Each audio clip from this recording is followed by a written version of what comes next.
This is Greg Troutwine with Maritime Reporter TV, and we're very pleased to be joined by Grayson Zhao, the Maritime New Energy Department Manager.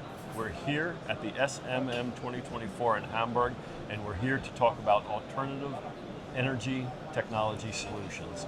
So Grayson, first and foremost, I really appreciate you joining me. I know Headway well, and I know that you offer a whole family of alternative fuel technology systems. Why don't you just give us an overview of what Headway offers? Actually, for the low carbon solution, Headway, we have worked on the low carbon solution many years, and we launched many new products focusing on the carbon reduction since the beginning of 2017 and until now. We have developed including the alternative fuel supply system like LNG, like methanol, ammonia, and also we have the carbon capture system, smart shipping system. That's the work we have done. Yeah. Okay. Yeah. So when you look at the alternative fuel choices that ship owners are facing today, do you see one fuel emerging as the preferred solution, or I guess how do you see with the methanol, ammonia, and everything in the mix? How do you see this playing out in the coming months and years? Wow, it's a big topic. Actually, it's a big topic. Many customers also asked us, and so which one is the best choice? Yeah. It's very difficult to say because we are prepared for anyone, including the LNG, methanol, and ammonia. But till now, from the last year, from 2022 to till now, we pay more attention on the methanol fuel supply system, and we have got many orders of methanol fuel supply, including the bulk carrier, which matching for the low-speed engine, and the bunking vessel with 4-stroke engine, many. So totally we have got more than 20 orders of methanol fuel supply system.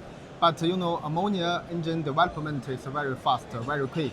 Now the engine is under testing on the test platform, but it will be the first engine will be delivered within this year. So yes, we also developed the ammonia fuel supply system, and we have got a very significant controlled component FVU for WinGD ammonia engine. So that's a good start.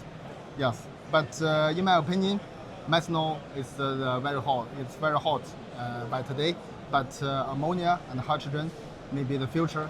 But anyway, we are prepared for anyone. Yeah, absolutely. So obviously, we're here at the SMM, one of the biggest ship building shows in the world. What are you highlighting at the show? Are there particular technologies that you've been talking about specifically here with your customers? How to say it? There is various vessel type and various products, and it's different. It's different based on the different vessel type and different voyage route. Okay. So for customer, I do think that if the customer select alternative fuel supply system, of course it will solve the problem from the beginning. But the carbon capture system, it's a very good solution for the existing ship. So it depends. Yeah. Okay, there's a lot of technology we're talking about. Yeah. Grayson, I very much appreciate your time. It's been a pleasure speaking with you, and I look forward to working with you and your team as we talk about this fuel transition in maritime. Thank you. Thank you. Thank you.